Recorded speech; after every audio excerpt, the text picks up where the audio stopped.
आता दुसऱ्या तिसऱ्या दिवशी माझे खूप हाल होणार आहेत.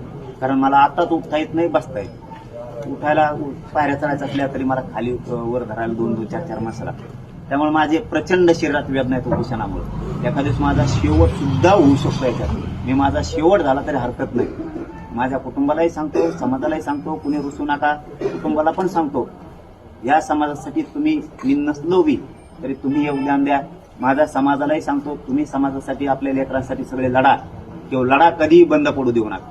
आपल्या मराठा समाजाला कायमचं आयुष्याचं मिळाल्याशिवाय हा लढा बंद पडू द्यायचा नाही, ही माझी समाजाला हात जोडून विनंती आहे. आणि दुसरं एक, माझा शेवट जरी झाला तरी चालत, मी शेवट करायला तयार आहे.